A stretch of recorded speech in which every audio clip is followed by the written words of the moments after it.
ating lahat. Tayo po natin magsitayo. Magbigay po tayo ng ilang segundo lang po na isipin natin pagmamahal at kapatawaran ng ating Panginoon sa ating buhay.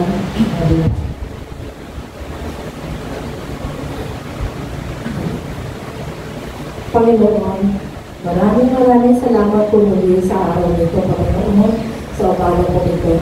Salamat po sa isang linggo, Panginoon, na paglubay mo at pagmamahal sa amin. Patawarin mo po kami, Panginoon, bawat isa sa amin, sa mga nagawa namin kakulangan. Tulungan niyo po kami, Panginoon, sa araw-araw namin pamumuhay. Ikaw po, Panginoon, ang manguna sa aming pamilya, sa mga bawat gawain namin, Panginoon. Ikaw ang mag-control sa buhay namin. Salamat, Panginoon, sa umaga po ito. Panginoon, salamat din po sa mga biyaya mo, pagbasbas mo, Panginoon, sa mga instrumento, sa mga nagsisiawit, naunawa ang aming mga handog na awitin, ay makalagod-lugod sa iyong tenga, pagdilig, Panginoon. Lord, bless po din po sila lahat. Nagaganap, Panginoon, sa umaga po ito, sa aming panunambahan, sa mga ushers, Panginoon, ng mga ginamit mo. Gayon din po, Panginoon, ang magsasalita, Panginoon, magbibigay ng mensahe. May pamuhay po namin sana ito. Tulungan mo po kami, Panginoon. May pamuhay po namin ito, Panginoon. Gayon din po ang mga anak mo narito, Panginoon. Salamat, Panginoon. At lahat kami muli mga kapanambahan sa iyo. Lord, ipuin mo ang aming puso na umaga nito, makatuon lang po ang aming pag-iisip sa iyo lamang, Panginoon. Ito po pananambahan nito, Panginoon, ay sa iyo lamang, Panginoon, ang nahandog namin. At wala ng ibang Diyos, kundi ikaw lamang. Inaanyayahan po namin, Panginoon, ang presensya mo, kasama po ng banal na Espiritu sa umaga po ito. Hahayo po kami, daladala ang iyong banal na salita, na tulungan mo kami may pamuhay, gabayan mo kami sa araw-araw. Salamat, Panginoon. Pinapalik po namin sa pinakamataas na papuri, pasasalamat sa tanging pangalan ng Ama, Anak, at ng Espiritu Santo. In Jesus' name, we pray. Amen.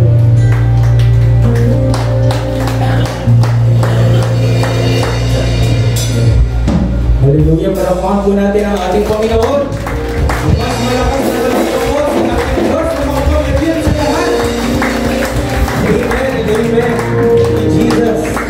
Magandang umaga po sa ating lahat. Pwede po bang pakibati po muna ang ating mga katabi sa kanan, sa kaliwa, at pakitapik sila at pakibati ng isang magandang umaga, kapatid. Magandang umaga po sa inyong lahat. At bago po tayo magsimula, ay nais ko pong magbasa ng isang verse from the book of Romans, chapter 5, verse 1. It says here, "But God demonstrates His own love for us in this: while we were still sinners, Christ died for us."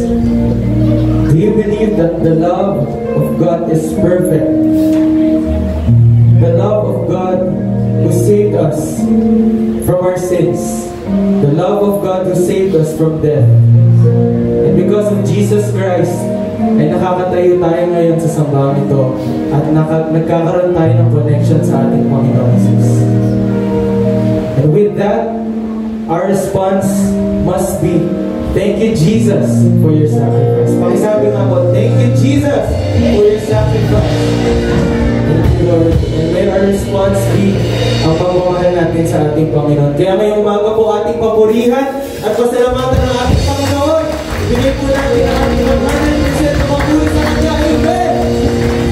Tayo po ay umawit at uminda sa kanyang pangalan. Lapak po natin ang ating mga kamay sa kanya. Yes, Lord! Gawin nga po na sa umaga ng tuloy po ang hirap. Ang patuloy na mapupurihan at pasalamatan ng ating Jesus. Lord!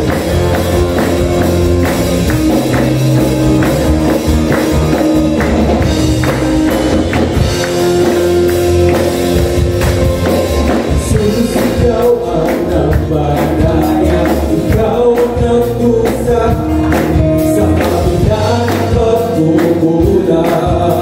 Ako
tagapagligtas at tagapagtanggol ng aking buhay sa buhay ko. Di na ako magkakamba o matatakot pagkat ikaw ang kasama, ikaw ang tagapagligtas, tagapagtanggol ng aking buhay sa buhay ko. Di na ako magkakamba o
continue to praise and worship our living God. Sa umaga pong ito, alam ko po na ang bawat isa sa atin ay may kanya-kanyang dalahin.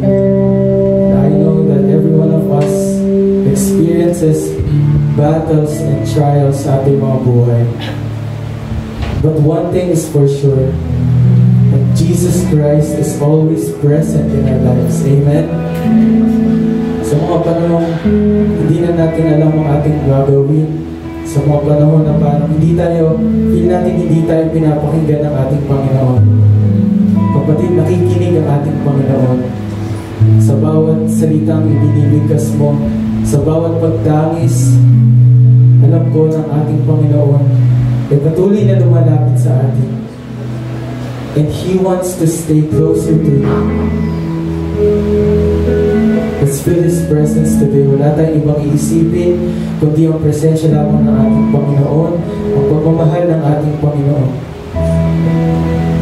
Let's embrace His love today. Let's feel His unending love.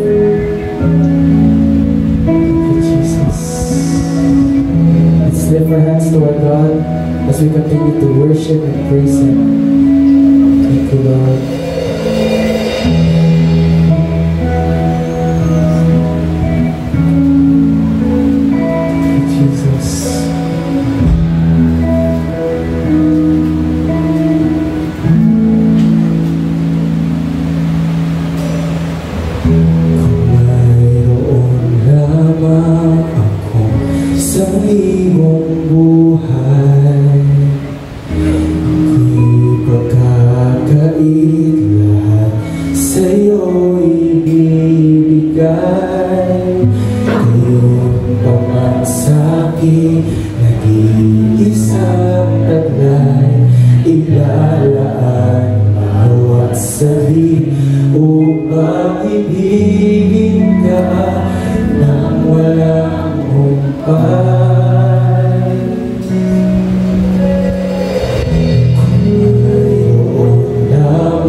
Ang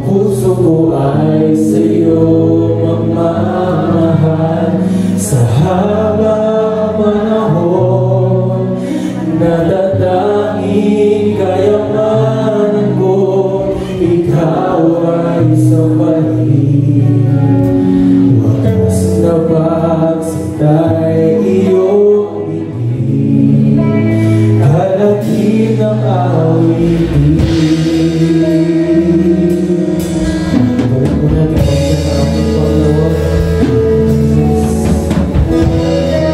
Mayroon lamang ako sa libong buhay, hindi pagkakait na sa'yo'y ibigay. Iyong pamasakit, isang nagdakilala, bawat sabi upang hindi ka nang walang humpay. Kaya lahat na hindi naman sa tayo, ang puso ko ay sa'yo magmamahal. Sa habang panahon at tatanging kailanman ito, ikaw ay sabahin. Wagas naman sila iyong ibig, kalapit ang ibig. Kaya ng dagat, kaya ng dagat ang hindi nabasa. Sa mga alon, ang puso ay sa'yo. Sa habang panahon, natatanging kailanman ito, ikaw ay sabahin. Wagas naman sila iyong ibig, sa pagkat aming pagkahabi, kaya ng dagat ang hindi nabasa. Sa mga alon, ang puso ko ay sa'yo. Sa habang panahon, kaya ng dagat ang hindi nabasa. Ang puso ko ay sa'yo.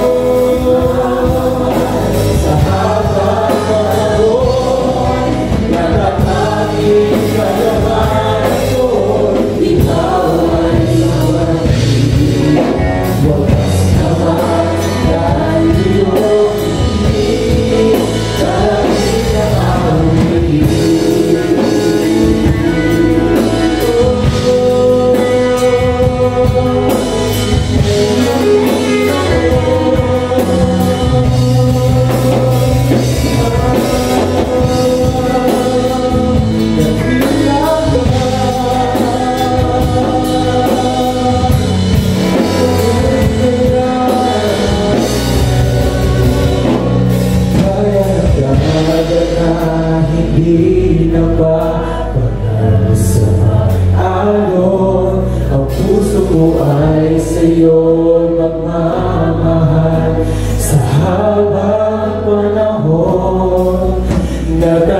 natatanging kayamanan ko, ikaw ay sabahin. Wagas na pagsita'y iyong dinig, gaya ng dagat na hindi nababagal sa alon, ang puso ko ay sa'yo magmamahal. Sa habang panahon, natatanging kayamanan ko, ikaw ay sabahin. Wagas naman dahil iyong ibig, kalapit ang awitin.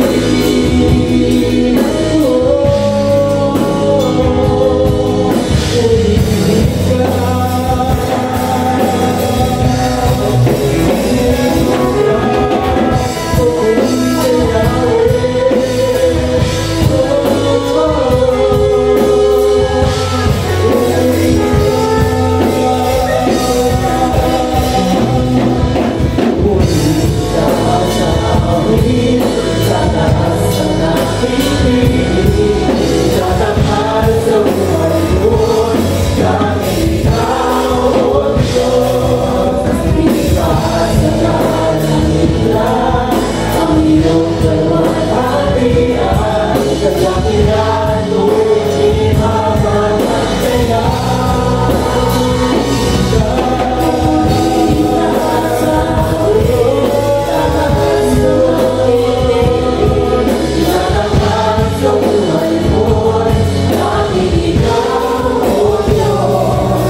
Lahat ng papuri at pasasalamat ay sa ating Panginoon na ang ating pagkakalak, ating kamay sa ating Panginoon. At sumigaw tayo ng isang malakas ng blessing shout! Thank you, Jesus!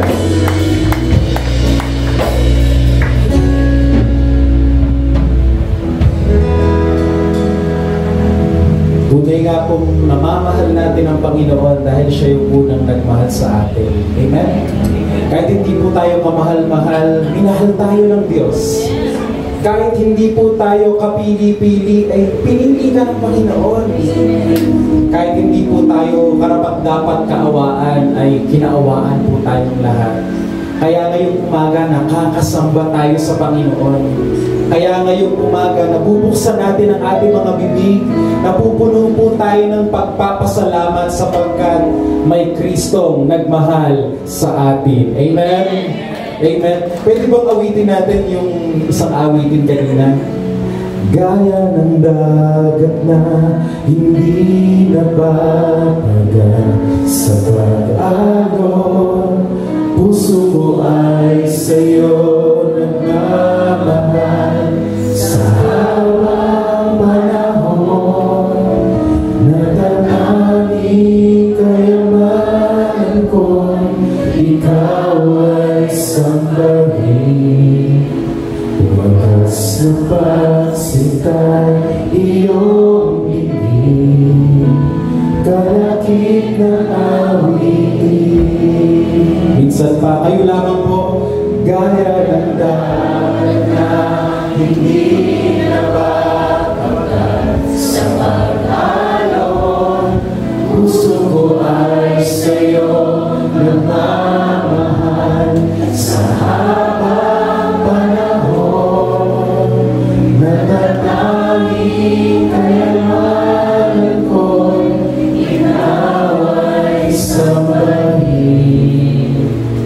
Wagas na pagsintay iyong bibig. Gaya ng dagat, gaya ng dagat na hindi nababagal sa pag-alon, puso ko ay sa'yo nagmamahal.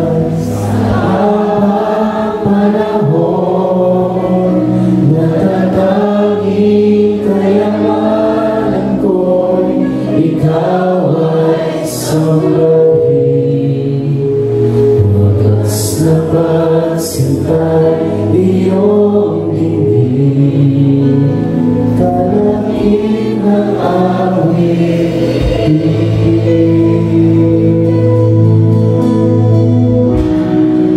Sa ilang sandali po ng katahimikan ay magpasalamat tayo sa Panginoon. Let us fill this place with thanksgiving. Naniniwala po ako na napakarami nating dapat ipagpasalamat sa Panginoon. At karapat-dapat pong ibalik lamang sa Kanya lahat ng papurit kaluwalhatian, sapagkat siya'y naging tapat sa iyo, sapagkat siya'y naging mabuti sa iyo, sapagkat siya'y nagmamahal sa iyo, sapagkat inaabot niya lahat ng iyong mga pangangailangan. Sige po, pasalamatan natin ang Panginoon. Hayaan po nating bumukal ang mga papuri sa ating mga labi. Hayaan po nating bumukal sa ating mga kalooban ang masiglang pagpapasalamat sa ating Panginoon.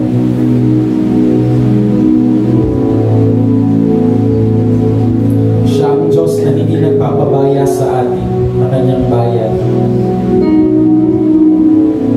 Siya ang Diyos na nag-iingat sa atin na Kanyang bayan. At siya ang Diyos na palagi ang nakatingin sa Kanyang bayan.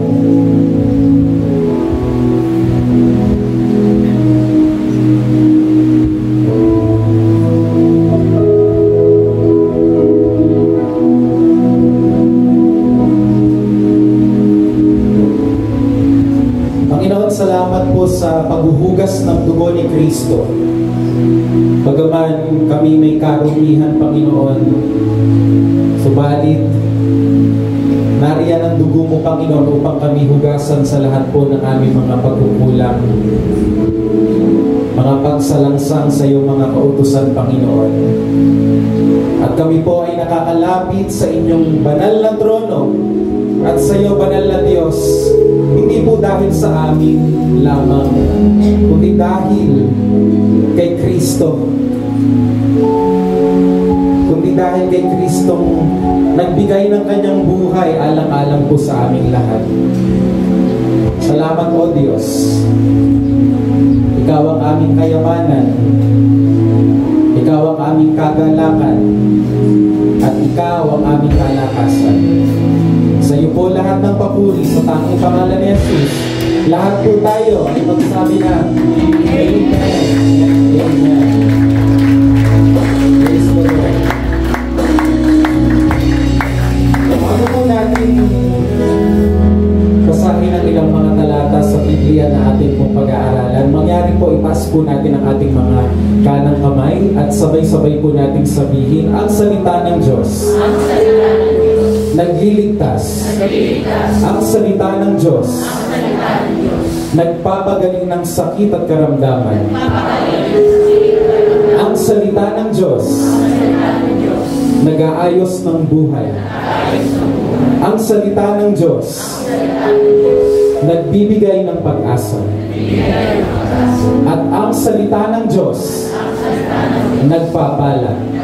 Sabay-sabay po natin sabihin, today, I receive the blessings in the Word.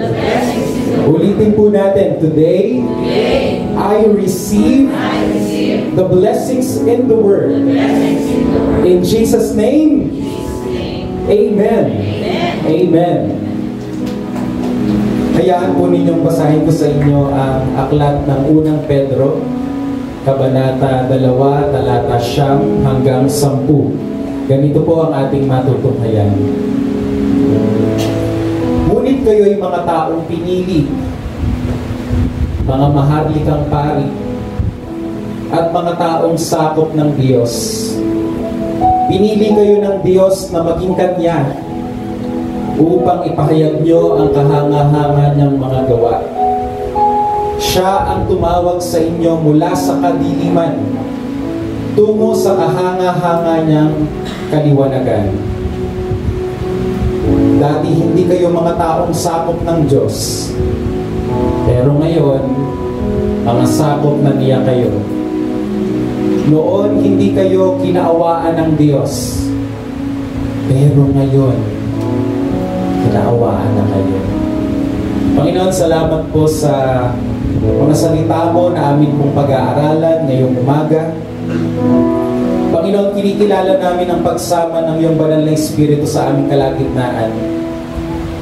Alam po namin na siya po ang magbibigay ng liwanag sa aming gagawing pag-aaral. Siya po ang magbibigay ng kulay, pangunawa, insights and reflections ngayong umaga, Panginoon. Sapagkat sa amin lang, Panginoon, ay wala po kaming magagawa. Kaya salamat, Panginoon, sa Espiritu mo at sa pagsama mo na amin pong kapili ngayong umaga.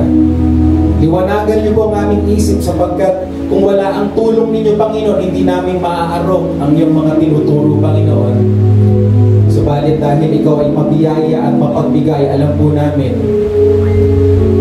marami po kaming tatanggapin mula sa inyo ngayong umaga. Panginoon, inihahandog po namin sa inyo ang worship service na ito. Tanging kay Kristo lamang at tanging sa Kanya lamang kaluwalhatian. Walang ibang pangalang maitaas, kundi ang pangalan lamang ng aming tagapagligtas na si Jesucristo. We ascribe to Jesus all the glory and all the praise. And the people of God will say, Amen and Amen. Walang pakagin natin ang ating Panginoon. At bago po tayo po ay batiin naman natin ang ating mga katabi sa kaliwa, sa kanan, sa likod. Lahat po ng kaya ninyong abutin ay sige, abutin nyo na, gamit ang inyong mga kamay, batiin ninyo, sabihin niyo sa Kanya, Happy Lord's Day, kapatid. Sabihin mo sa Kanya, salamat sa Panginoon, narito ka. At sige po, alayan po natin ang Panginoon minsan pa ng malakas na palakpak. Amen. Pwede na po kayo po, brothers and sisters. Pagiging ng Diyos.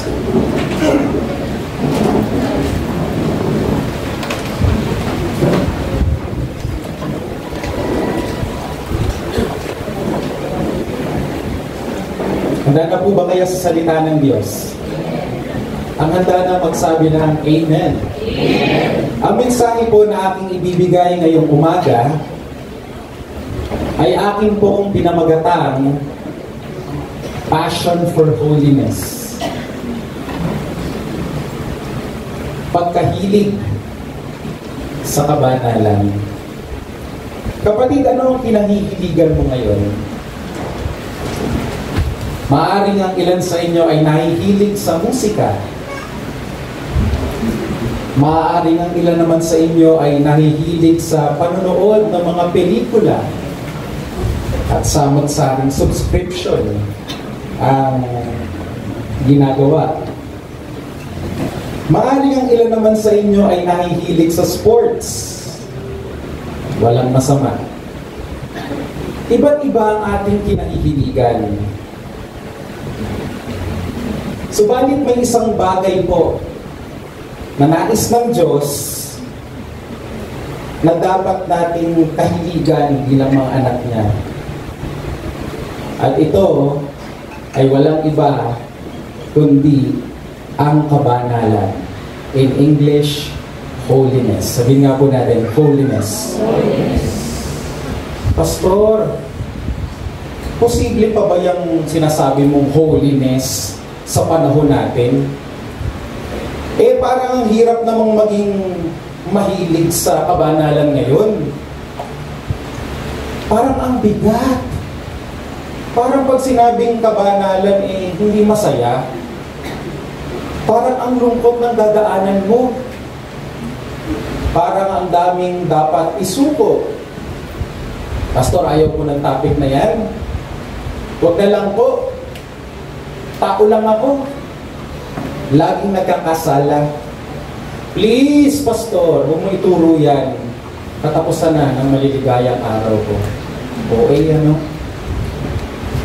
Kapatid, kung ganyan ang sentimiento mo ngayon, nais kong sabihin, hindi ka nag-iisa. Yan talaga ang kadalasang akala ng marami sa daan ng ikababanal. Mahirap, malungkot, at para bang walang kulay, boring. At napansin din po yan ng isang iginagalang na preacher, ang pangalan po ay Jonathan Edwards. Ang sabi ng mamang ito, luma na ito pero applicable pa rin sa panahon natin. Ang sabi niya, we dream in strange notions of holiness from our childhood, as if it were a melancholy, mapanglaw, morose, malungkot, sour, maasim, and unpleasant thing. Hindi kasiyasiya. Ang tingin daw ng marami sa daan ng kabanalan ay mapanglaw, malungkot, maasim, at hindi kasiyasiya. Yan daw ang naitatak sa atin ng mundo mula pa ng pagkabata.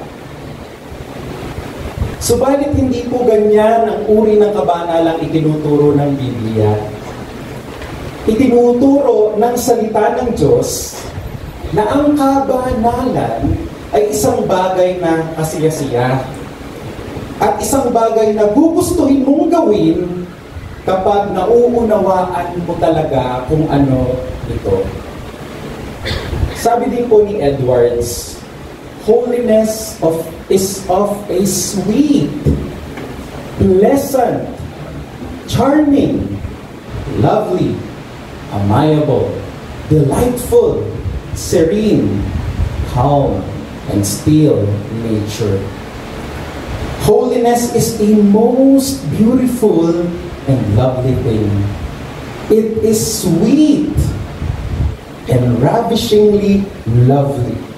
Napapansin niyo po sa statement na yan, 2 beses binanggit ni Edwards yung salitang, ano daw? Sweet. Sabihin nga natin, matamis. Ang kabanalan daw ay matamis sa pandinig at sa kalooban ng isang taong kumikilala sa Diyos. Kayo ba ay mahilig sa matatamis kagaya nito? Paboritong-paborito niyan. Marami sa inyo kapag nakakatikim niyan, talagang sumasaya. Mga kapatid, ganyan din daw dapat ang maging epekto sa atin ng holiness. Sumasaya tayo kasi nabibigyang lugod natin ang Diyos. Kaya sabi ni Edwards, holiness is most beautiful and lovely thing. Now, paano ba natin makikita ang kabanalan bilang isang matamis at kasiyasiyang bagay? Tingnan po natin kung paano itinuro ang kabanalan sa aklat ng unang Pedro. Sa aklat po ng unang Pedro, naging matamis ang kabanalan dahil itinuturo nito ang proper motivation behind holiness. Sabihin mo nga sa katabi mo, kailangan natin ang motivation to be holy. Ibig sabihin, nanaisin mong magpakabanal kung alam mo ang dahilan kung bakit ka dapat nagpapakabanal. At ating pong tingnan kung ano ang dahilan kung bakit dapat tayo, ang mga kumikilala kay Kristo, ay nagpapakabanal. Tingnan po natin ang itinuturo ni Pedro. Ito po sa chapter 1, verse 18. At sabi na, alam naman ninyo kung ano ang ipinangtubos sa inyo mula sa walang kabuluhang pamumuhay na minana nyo sa mga ninuno ninyo. Tayo daw ay tinubos. Tayo daw ay inalis. Tayo daw ay inagaw mula sa walang kabuluhang pamumuhay. Ang ganda po ng pagkakasabi sa English, and allow me to read.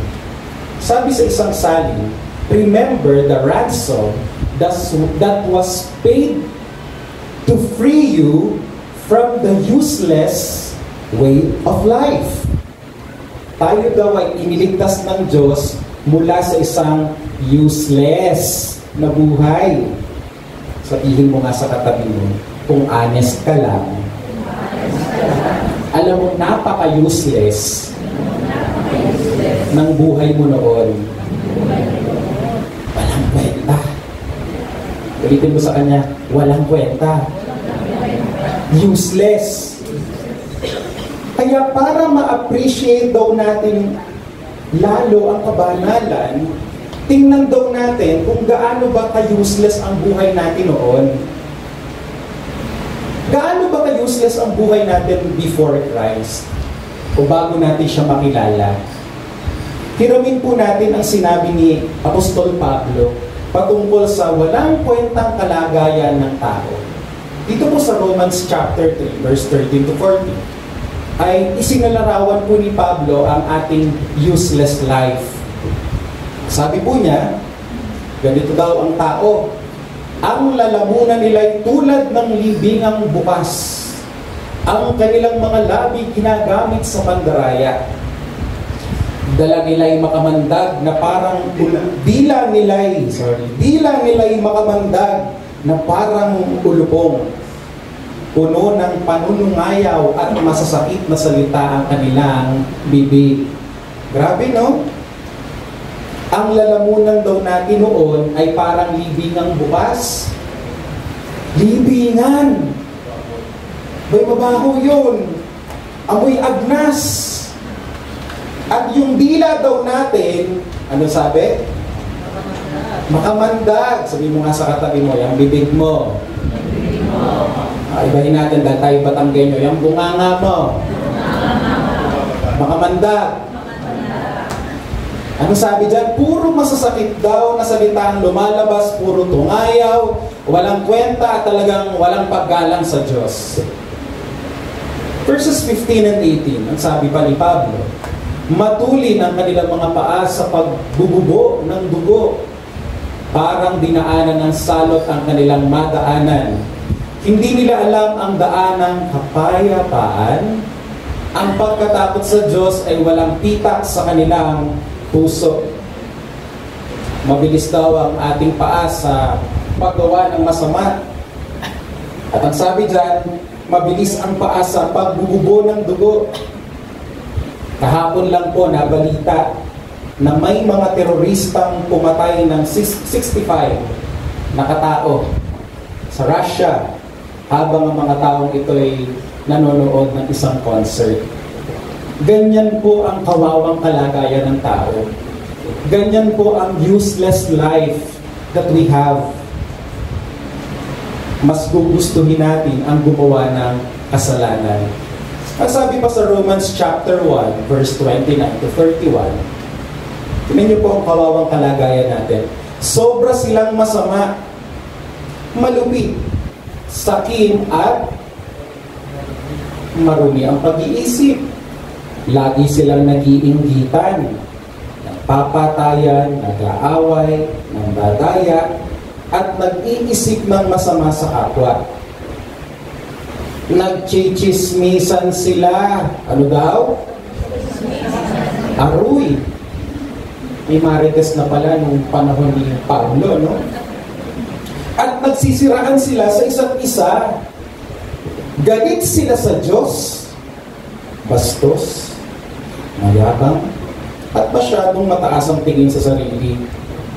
Nakakaisip pa sila ng maraming masasamang bagay at lumalaban sila sa mga magulang nila.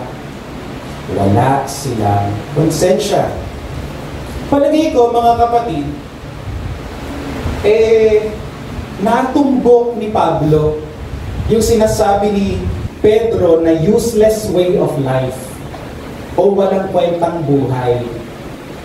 Mapapansin ninyo na ang tao, ayon po kay Pablo, adik sa paggawa ng mali at walang pagkatakot sa Diyos. Sila ay nakatalikod sa Panginoon. Kaya sa Romans chapter 1, dahil useless ang kalagayan ng tao, nabanggit po doon na nakalatag na sa kanila ang anger of God o ang galit ng Diyos. Dahil lahat ng tao ay useless na, lahat ay parurusahan ng Diyos, at lahat ay lilipulin ng Diyos. At tama nang nagawin ito ng Diyos dahil siya ay Diyos ng hustisya.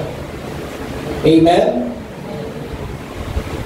Kung iibigin ng Diyos na lahat-lahat ng mga tao ay ibulid sa dagat-dagatang apoy at habang buhay na mapalayo sa Kanya, deserve natin yon. Amen? Sabihin ko sa katabi mo, deserve. Because God is just. Yan ang justice ng Panginoon. We are all sinners. We are all guilty of sins. That's why ang penalty ng ating kasalanan ay kamatayan. Yan po ang kapalaran natin. Parusang kamatayan sa harap ng Diyos habang buhay na pagkakalayo sa Kanya. Tell someone beside you, that is bad news. Yan po ang kalagayan natin noon. Subalit ano po ang sabi sa unang Pedro? Ano pong sabi? Mula sa mga taong useless, ito ko'y buod na lang kasi ang daming verses. Mula sa mga taong useless, mula sa mga taong parurusahan at lilipulin dahil sa kasamaan nila, may mga taong tinubos si Kristo mula sa kanilang ubod pangit at sobrang useless na kalagayan. 1 Peter 1:18. May mga tao siyang iniligtas. May mga tao siyang pinili at inalis sa kalagayang useless. Chapter 1, verse 29. May mga tao siyang minahal. May mga tao siyang tinawag palabas mula sa kalagayang patapon. Chapter 1, verse 15. At itong habag ng Diyos sa atin, mga kapatid, ang motivation natin for doing works of holiness. Itong habag ng Diyos sa atin ang magbubuyo, ito po ang magbubunsod sa atin na magpakabanal. Wala pang mag-i-amen dyan? Amen. That is why, nasasabi ni Edwards, holiness is sweet. Napakatamis ng kabanalan. Napakatamis na gawin ang kalooban ng Diyos. Kasiya-siya ang maging banal ngayon dahil nakikita natin kung saan tayo nagmula. Nakikita natin kung gaano kapangit, kung gaano ka-useless ang dati nating buhay. Pero kahit na useless tayo noon at patapon, tinawag niya tayo palabas. Inagaw niya tayo palabas, minahal, niligtas, pinili, iniahon sa hukay. Amen. At binigyang diin po ng writer ng unang Pedro ang bago nating kalagayang ito sa chapter 2, verses 9 and 10. Sabi po sa verse 9, kumpara niyo po sa dati nating lagay ha. Dati ang pangit ng mga salitang nakadikit sa atin, ano?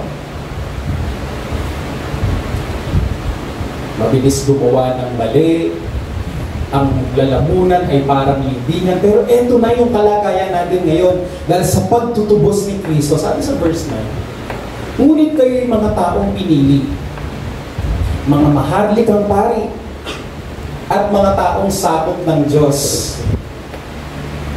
Pinili kayo ng Diyos na maging Kanya upang ipahayag nyo ang kahanga-hanga niyang mga gawa.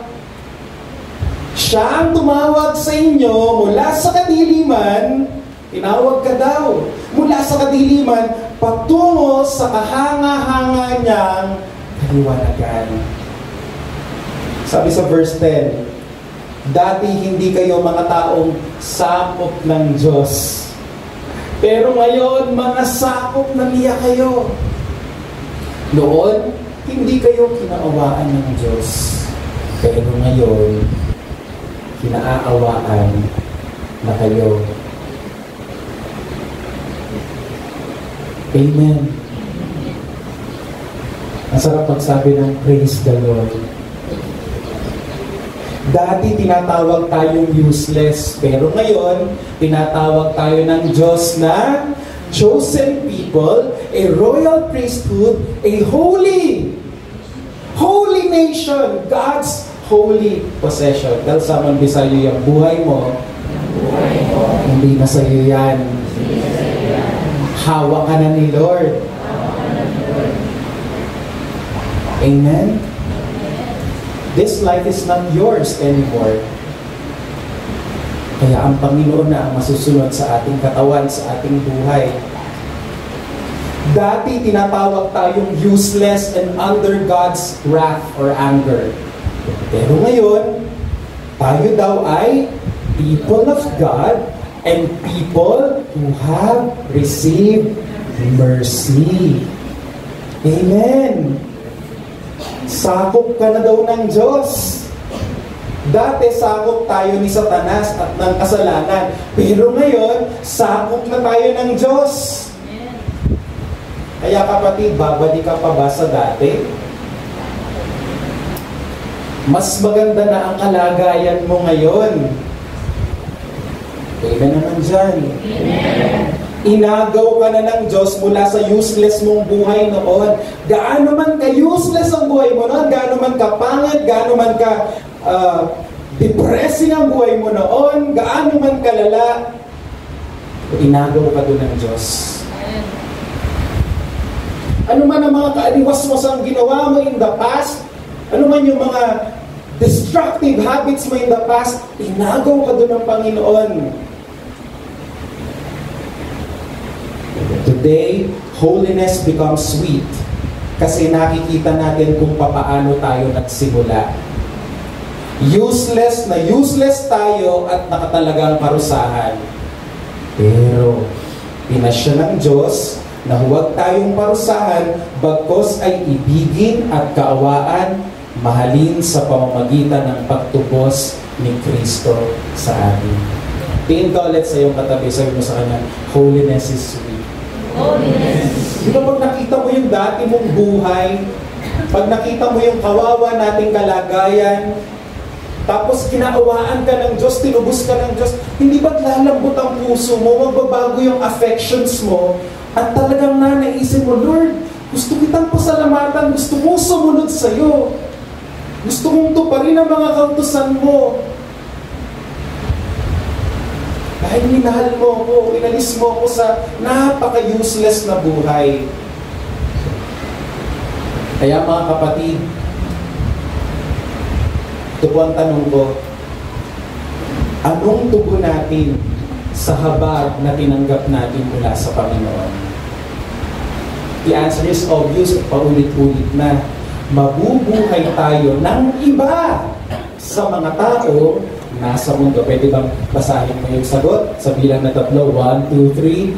Mabubuhay tayo ng iba sa mga tao nasa mundo. Looking unto Jesus, looking unto God's grace, looking at His mercies and love for us, ay talagang mai-inspire ka na mabuhay ngayon ng iba sa mga taong nasa mundo. Tapikin mo nga yung katabi, sabihin mo sa kanya, ikaw ay taga-langit.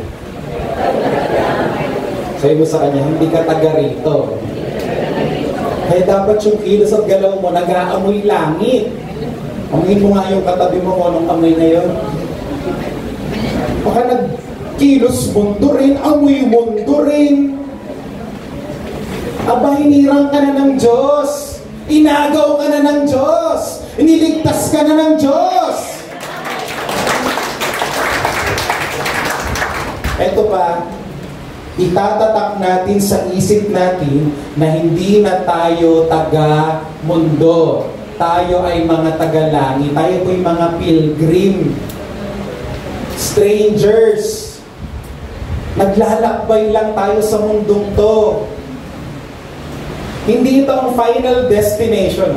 Pangit na movie na yan. Hindi ito ang final na destination natin. Lalakbay lang tayo. Papunta tayo sa mundo na inihahanda sa atin ng Panginoon, which is a lot better than this present age.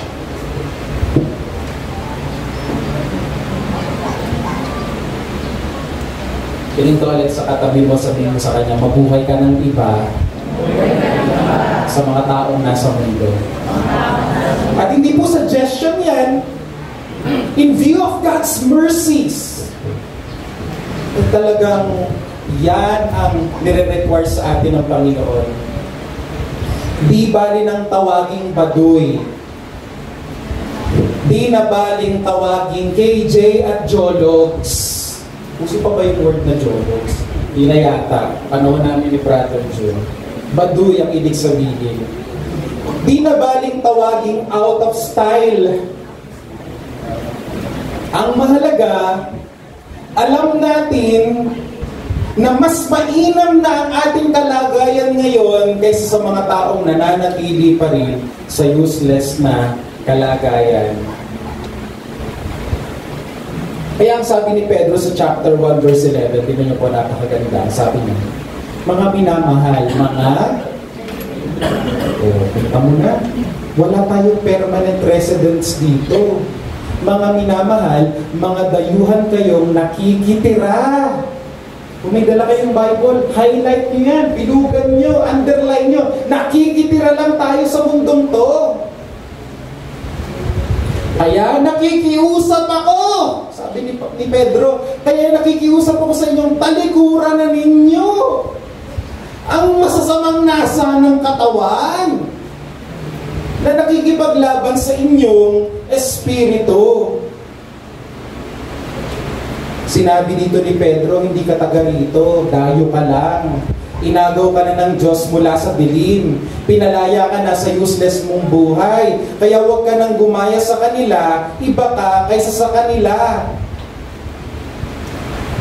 Tingnan mo ang sarili mo na naiiba sa kanila.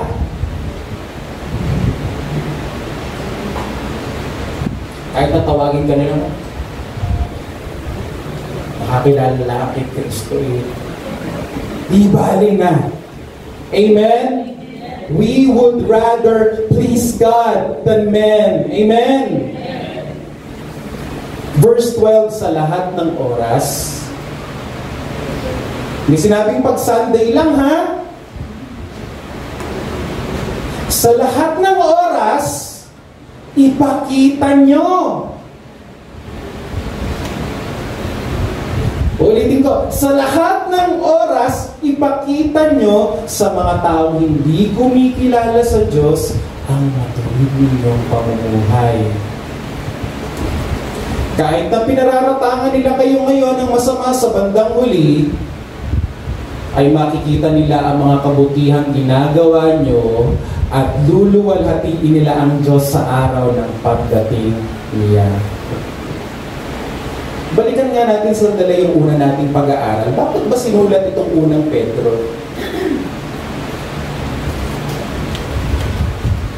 Nung sinulat kasi ni Pedro, itong verse na to, at saka yung buong book na yan, kung ano-anong paratang na sinasabi sa mga Kristiyano, kung ano-anong mga aligasyon at pagbibintang, mga fake news. Sila daw ang nanunog ng bayan ng Roma kahit hindi naman. Sila daw ay mga atheist, hindi naniniwala sa Diyos kasi hindi sila nagbabaw sa emperor. Hindi sila sumasamba sa mga Roman gods and goddesses. Kaya sabi nila, atheist! Mga kriminal! Sila daw ay mga cannibal. Kasi nakain daw sila ng laman at dugo ni Kristo. Hindi naman nila nauunawaan. Celebration yun ng Holy Communion. Sila daw ay nakikipagtalik sa kapatid at kadugo. Kasi nagtatawagan sila ng, I love you brother, I love you sister. Ay sister mo pala yun eh, bakit mo ina-I love you? Masama yan. Kung ano-anong paratang sa kanila, hindi naman nila naiintindihan. At ang marami sa mga Kristiyano ng araw, hinaharas at pinapapatay. Yung ilan ay sinusunog ng buhay para gawing ilaw sa parke. Naalala nyo, pag-aaral natin. Yung ilan ay pinapakain sa mga... Saan? Sa mga leon at tigre, pinapakain ng buhay. Samot-sari ang suffering nila. Everybody say suffering. Suffering. Pero nung sabi ni Pedro sa kanila, yan yung sinasabi niya. In the midst of suffering, ipakita nyo sa mga taong hindi kumikilala sa Diyos ang matuwid ninyong pamumuhay. Ipakita nyo sa mga taong gumagawa ng masama sa inyo na iba kayo. Huwag nyo silang gayanin kahit iisipin nila na huwag nyo silang gayanin. Sorry, patutak ko yung sinabi ko. Huwag nyo silang gayanin kasi pag ginaya nyo sila, iisipin nila, wala naman parang pinagkaiba mga Kristiyano kaysa sa atin. Lek-leho lang. Sinasabi ni Pedro, ipakita nyo na iba kayo. Basta, ipakita nyo na iba kayo. Kabilang kayo sa ibang kaharian. Iba ang bayan nyo. Hindi kayo taga rito, kaya hindi nila kayo naiintindihan. Hayaan nyo na lang silang siraan kayo at hayaan nyo na lang na yung ilan sa inyo pinagpapapatay. Ang mahalaga, makita nila na iba ang pamumuhay ninyo at dayo lang kayo dito. Tayo po'y nabubuhay sa isang panahon na parang gusto natin lagi maging in. At para bang nawawala na tayo ng Christian compass. Pastor, kultura yun eh. Di, okay lang naman. Nakikisama lang naman ako. Pero yung bang kulturang yun, yung bang kalakaran na yun ay consistent sa kalooban ng Diyos?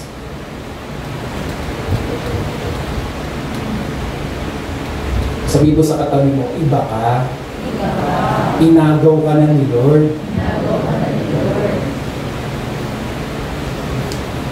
Sabi mo sa isa pang katabi, hinirang ka ni Lord. Para maging Kanya. Abay, huwag ka nang bumalik doon. Amen.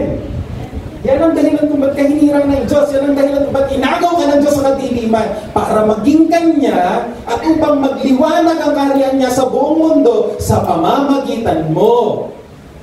Amen. Kaya sinasabi ni Pedro sa mga Kristiyanong to, huwag kayong tumingin sa sufferings ninyo.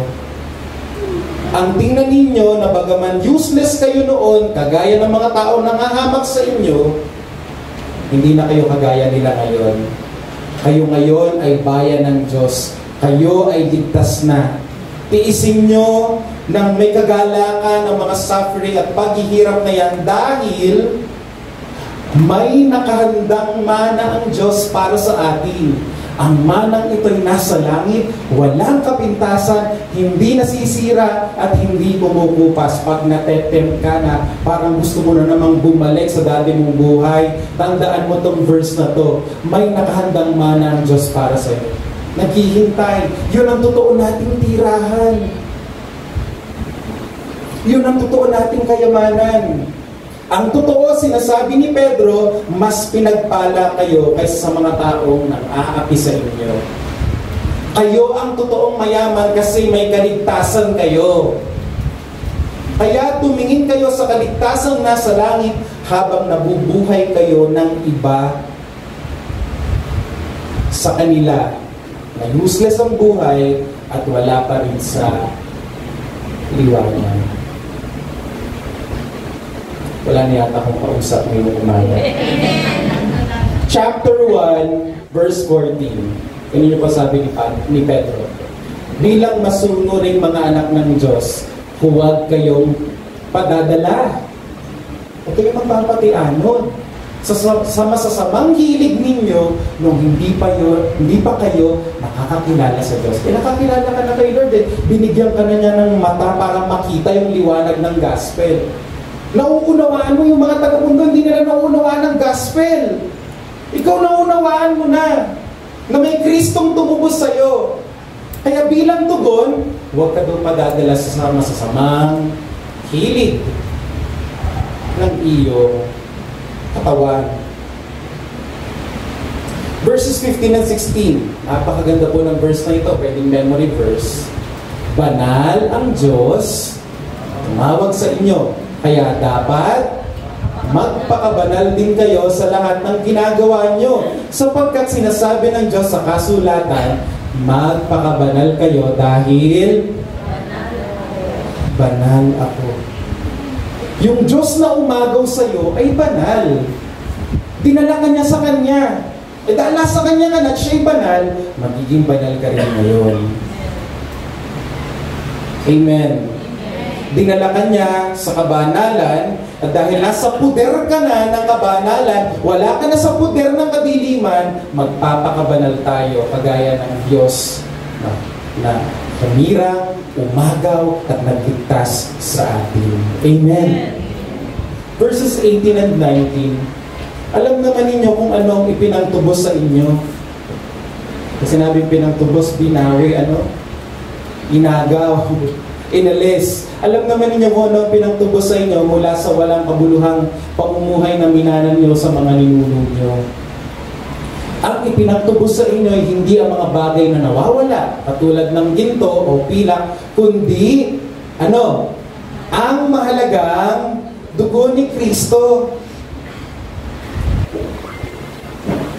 Dito po mga kapatid, pinapakita po ng mas malawak pa yung biyaya ng Diyos. Sabihin na po natin, grace of God. Grace of God. Yung palang grace of God, hindi lang tayo dinadala sa forgiveness of sins. Kala kasi natin, grace, forgiveness. Yes, that's true. Pero hindi natatapos yun doon. Dinadala din tayo ng grace of God sa tinatawag na separation. Sabihin nga po natin, separation. Separation. Ano po ba ang ibig sabihin ng separation na ito? Ang ibig sabihin po nito ay inihihiwalay tayo sa patay na kalagayan o useless na kalagayan ng mundo ito. That's someone beside you. You are already separated. Ay, hindi dyan sa asawa mo hindi sa katabi mong asawa ngayon. Separated ka na from the kingdom of darkness. Uulitin ko. The grace of God brings separation. Inihihiwalay tayo sa patay na kalagayan o useless na kalagayan ng mundong ito. Alam niyo ba kung anong kalagayan natin before? Ganito ang kalagayan natin. Yan. Sementeryo ang kalagayan natin noon. Lahat tayo ay patay. Sabi mo sa katabi mo, parang ang zombie. Naglalakad, pero patay! Pero ganyang pastor, preach patay! Ginagaya ko ngayong umaga. Ang kalagayan natin noon, sementeryo, lahat tayo'y patay, lahat tayo naaagnas, lahat tayo kalansay. Pero no, sabi ni Jesus, Lazarus, come out! Gerald, come out! Dina, come out! Crystal, come out! Hindi na kayo nabibilang dyan. May buhay na kayo. Binuhay ko na kayo. Inihiwalay ko na kayo. Hindi na kayo dapat mabuhay na parang sementeryo. Amen. Amen. Hindi natin kayang, alam mo yon, i-convert, i-transform ang ating mga sarili dahil tayo patay. Pero ang ginawa ng Diyos, himala ng resurrection. Patrick, come out! Hiningahan si Patrick na dating kalansay. Ngayon, nakikita na niya ang liwanag ng gospel na may Kristong namatay para sa kanyang kasalanan. Meron na siyang bagong buhay kay Kristo. Tell someone beside you, iba ka sa kanila. Kaya sabi sa chapter 2 verse 1, relating this to that illustration of cemetery. Ano nga nasabi? Dahil ipinanganak na kayong muli, ibig sabihin, binuhay na kayong muli, tamang-tama sa next Sunday, Resurrection Sunday. Dahil na-resurrect na kayo, dahil pinanganak na kayong muli, anong gagawin natin? Talikuran nyo na ang lahat ng uri ng kasamaan, gaya ng pagkukunwari, pagkainggi, at lahat ng paghihirap.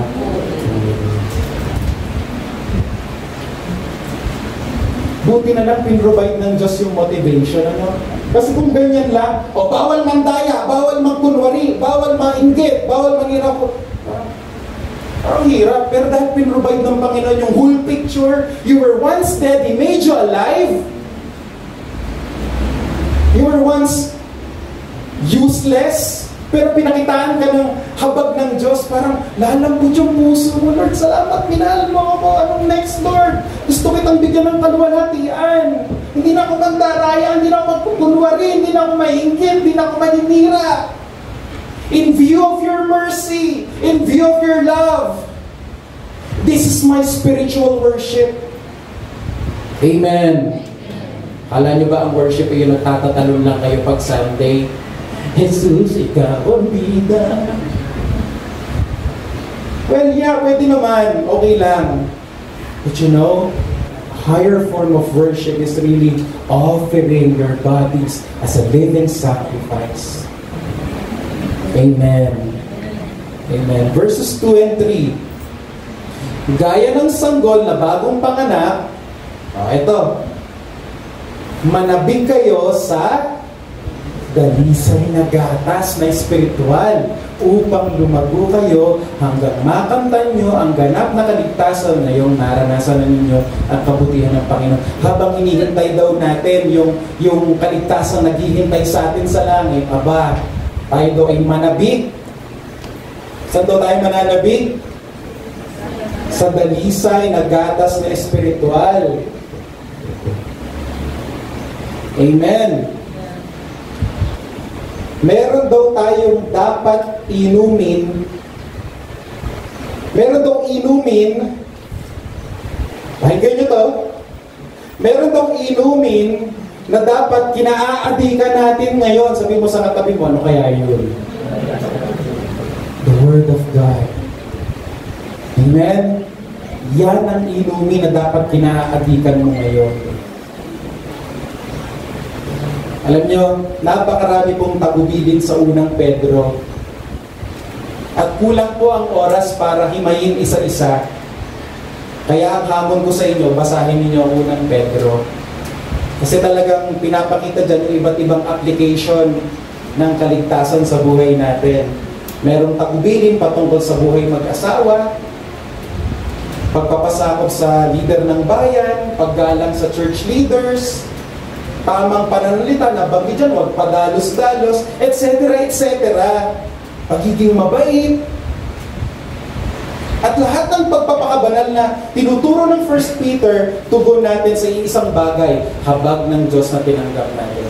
Again, kulang po ang oras para himayin lahat. Basahin niyo sa scriptures. Lahat po ng instructions dyan ay in response to God's mercies and love for us. Amen! Kaya bilang pagtatapos, balikan natin ang sinabi ni Edwards kanina. Ano yung sabi na? Basahin natin sabay-sabay. Holiness is of a sweet, pleasant, charming, lovely, amiable, delightful, serene, calm, and still nature. Holiness is a most beautiful and lovely thing. It is sweet and ravishingly lovely. So why is holiness sweet? Kasi nakikita natin kung gaano tayo ka-useless noon. Sweet ito kasi nakikita natin kung paano tayo inibig kahit hindi ka ibig-ibig, pinili kahit hindi ka pili-pili, tinawag kahit hindi ka tawag-tawag. At yung ginawa ng Diyos kay Kristo Jesus, yan ang inspirasyon natin sa paghakbang sa daan ng kabanalan. Holy Week na naman. Ang dami na namang magfa-fasting mga kababayan natin. Di ba muna kakain ng hipon, pork, Holy Week eh. Mga kapatid, ang fasting, hindi lang tuwing Holy Week ginagawa. Ang fasting po ay normal sa Kristiyano. At pakinggan nyo to, ang fasting, hindi lang naman yan pag-iwas sa pagkain. Ang ganda po nung nabasa kong post sa Facebook at gusto ko pong i-share sa inyo. Application to ng napakinggan natin. At itong fasting na to, wag lang natin gawin ngayong Holy Week. Sabi ko nga, naglalakbay tayo, nakikitira lang tayo sa mundong to. As we look forward to the salvation that awaits us in heaven, i-apply natin to. Sabi dyan, fast from hurting words and say kind words.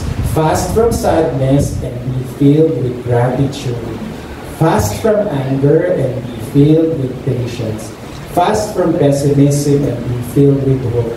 Fast from worries and have trust in God. Fast.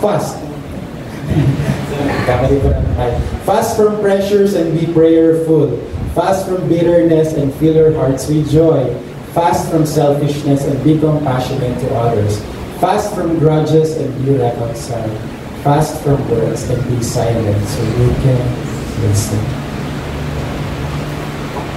Let's do this kind of fasting not only this Holy Week, but every day of our lives because the God who called us is holy. Manalangin po tayo lahat. Bow your heads, please. As you close your eyes, and as you bow your heads, will you thank God that He has shown mercy and grace to you.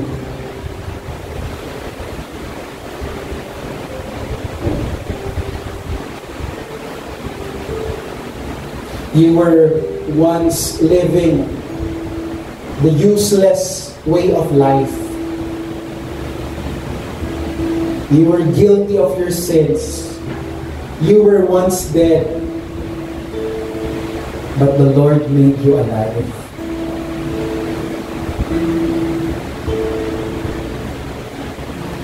Will you thank God for that?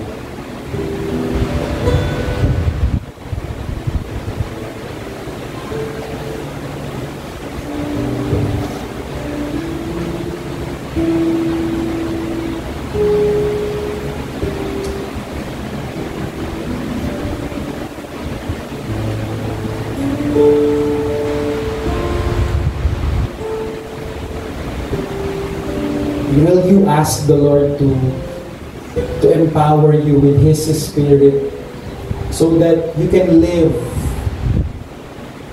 the life of holiness, the life of sweet holiness.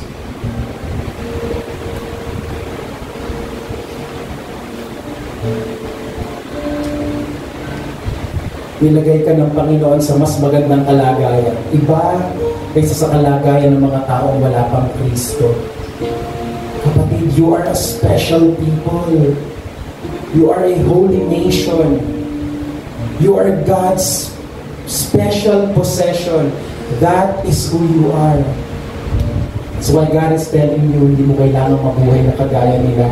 Ang totoo, ang mabuhay sa gitna ng kalooban ng Diyos, yan ang pinakamasayang buhay.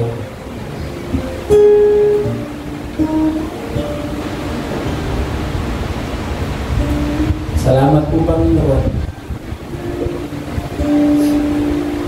sa ginawa mong pagliligtas sa amin.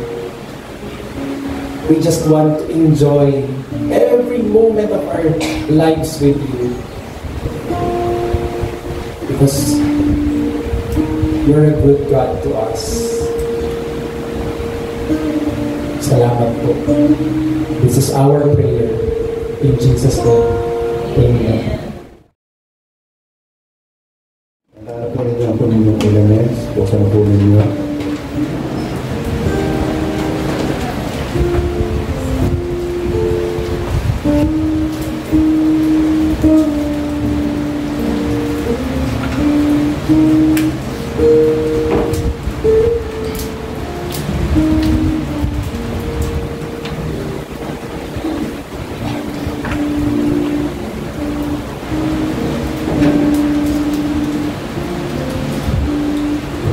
Purihan Diyos. Ang hapag ng Panginoon po o selebrasyon ng communion ay pagbabalik tanaw sa tinapos na gawa ng ating Panginoon sa Kristo, kung paano tayo sa dating kalagayan patay ay kanyang binuhat niya tayo at inilagay sa magandang kalagayan. We are all sinners at kailangan ang kaparusahan para sa atin ay kamatayan. The good news is, He died on our behalf. Tinako niya ang ating mga kasalanan. Kung ang kabayaran ng kasalanan ay kamatayan, na dapat sana tayo magpata pagkat tayo nagkasala. Pero iba ang nangyari. Ang hapag ng Panginoon ay tinatawag na selebrasyon din pagdiriwang sapagkat ito po ang bagong kasunduan. Ang dating kasunduan, alam natin na noong una sa Old Testament, ang tao ay pinahanap ang Diyos. Nagawa sila ng Torah ni Babel, narin ng religion, iba't ibang uri para maabot ang Diyos. It's God, it's man reaching God. But now, it's God reaching us. Sa mismo ang baba, ito po. At ito po ang culmination ng bagong kasunduan na tayo ay pinawalang sala niya. Sa dating kalagayan, patay, tayo ay may bagong buhay. We are now a new creation. The old was gone, behold, the new has come. Bago na po tayo. Ang dating kalagayan natin, taglay ang kalikasan at pagiging makasalanan, ang kalikasan ngayon natin ay nature of God, which is holy. Nasa atin na po ang holiness. Hindi ho tayo ang nakagawa noon. Pagkat all of us still are very prone to evil and wickedness up to this moment. Nakakamali po tayo. But God's mercy is available to all. As you confess our sins to God, He is rightful and just to forgive us and cleanse us from all unrighteousness. Yan lang po gagawin. Ladala pa ho tayo ng takot muli sa Diyos. Magandang lifestyle of maging panunto natin sa buhay ay tayo ay parating lumalapit sa Diyos, humihingi ng tawad so that our appetite to commit sin ay nawawala. Kaya sa Amen. Tapos po natin ang tinapay na nagsisimbolo ng kanyang katawan. Sabi ho na 1 Corinthians chapter 11 from 23 and following, ang buong po ay ganito. Siya po ay sinugatan dahil sa ating mga kasalanan. Binugbog siya dahil sa ating pagsuway. Ang magandang kalagayan ang magandang kalagayan meron tayo ay dahil sa kanyang ginawa at sa kanyang mga sugat na tinamo tayo ay nagsigaling. We were become a new creation. Bago na po tayo. Taglay na natin ang kabananan. In the eyes of the Father, we are holy because tinubos tayo ng kanyang anak na sa Jesus. Tanggapin po natin ang siguro ng kanyang katawan. Tanggapin po natin.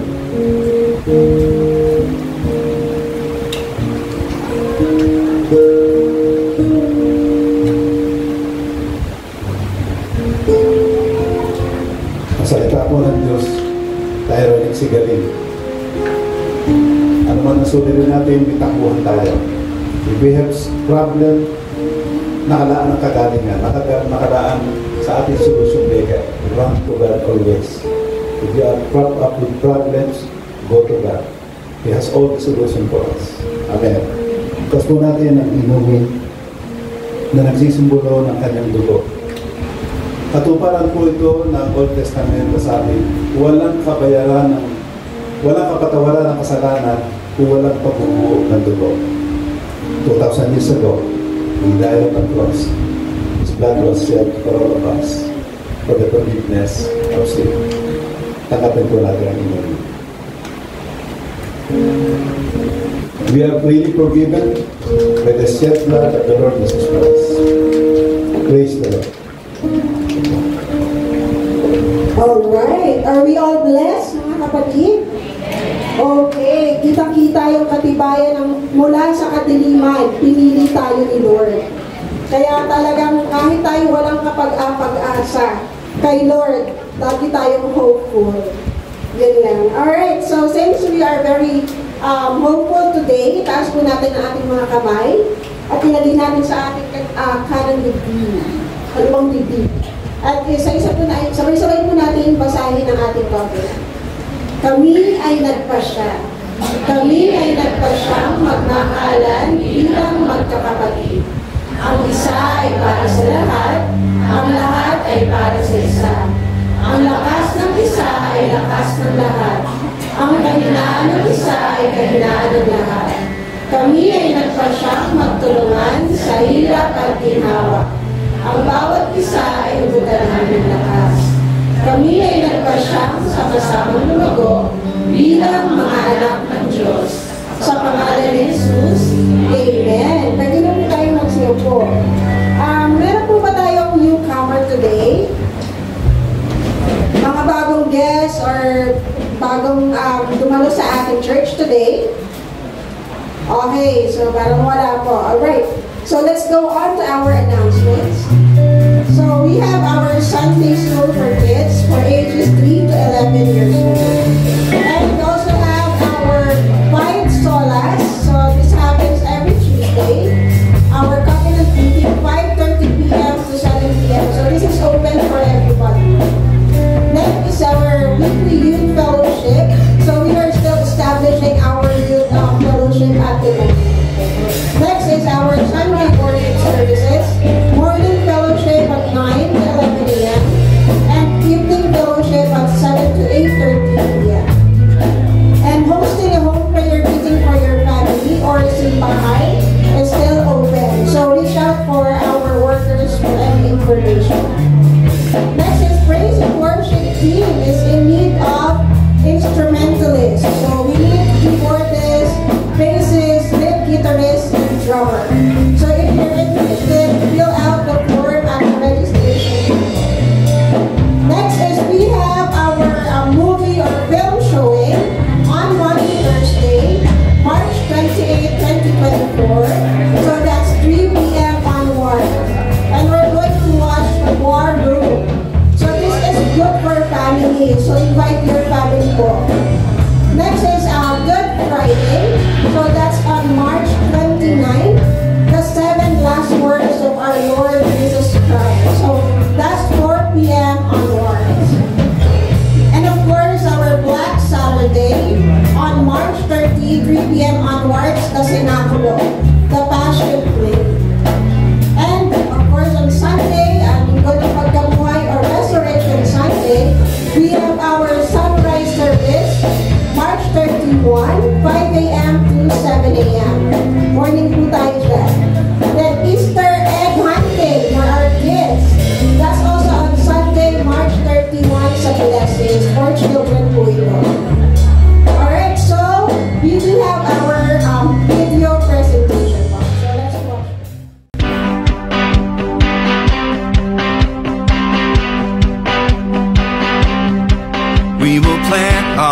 roots in Christ. We were taught to abide in the light. When the day is as dark as night, with it we will be alright. Oh, oh, oh, plant our roots. Oh, oh, oh, we will live our lives for Christ. We will walk by faith and not by sight. We will trust in Him alone. We will go to the ends of the earth to show everybody the truth. Good morning. Okay, purihin ang Panginoon. Ngayon po ay dako naman tayo sa ating pagkakaloob sa ating Panginoon. Ihanda niyo na po yung mga kaloob at handog. At mayroon lang po akong babasahin. Sabi nga kanina, maging mahilig na tayo sa kabanalan. Sapagkat tayo pinagbanan ng ating Panginoon, dapat ito na pala ang ating kahiligan. Amen? Purihin ang Panginoon. Sapagkat ang Panginoon, ibinigay niya na sa atin ang kaligtasan, ibinagkaloob niya sa atin ang kanyang bugtong na anak, sabi nga sa John 3:16, kung kaya tayo ngayon ay nakapagbibigay, sapagkat ang ating Panginoon ang unang nagbigay sa atin. Amen? Hindi lang ating kaligtasan, kundi maging yung ating kabanalan na taglay ngayon. Amen? Naniniwala ba kayo na kayo banal na? Amen. Purihin ang Panginoon. Tayo banal sapagkat pinabanal tayo ng ating Panginoon sa Kristo. Dahil sa kanyang kamatayan sa krus at sa tayo'y kanyang tinubos, kaakbay noon, tayo ay pinabanal ng ating Panginoon. Amen? Purihin ang Panginoon. Hawakan niyo na po ang inyong mga kaloob at handog at ating pong ipanalangin. O Diyos na makapangyarihan sa lahat, salamat nga po Ama sa pagkakataong ito na muli Panginoon kami ay nakakasama sa ganitong gawain Panginoon. Salamat Panginoon dahil alam po namin na kami ay pinagpala mo na. Kaya Panginoon, ang mga pagpapalang ito ay naihandog namin, naibalik namin sa iyo Panginoon. Salamat po sa mga kaloob at handog na tangan-tangan ng aking mga kapatid.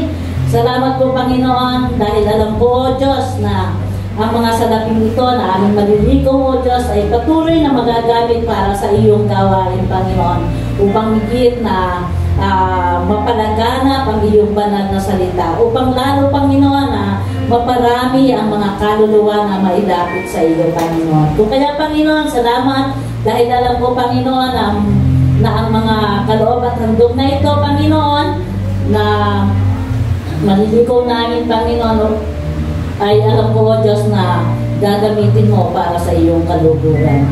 At alam ko, Panginoon, na sa mga sandaling ito, ay patuloy mong pinagpapala ang mga kapatid ko nito. Pagpalain mo nga po ang gawa ng kanilang mga kamay, ang kanilang mga hanap buhay, patuloy mo nga pong palaguin, ang kanilang mga pinagkukunan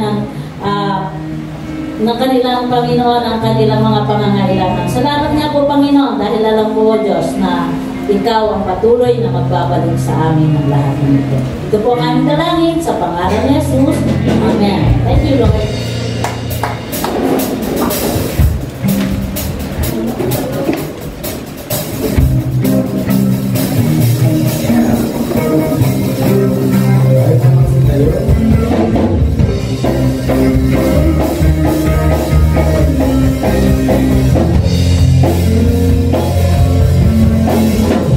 Ikaw ang nagmalaya, ikaw ang nagdusa sa kabila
po tayong lahat. May the love of the Father, the grace of the Lord Jesus, the fellowship of the Spirit be with you all. In Jesus' name, amen. See you next Sunday. God bless you.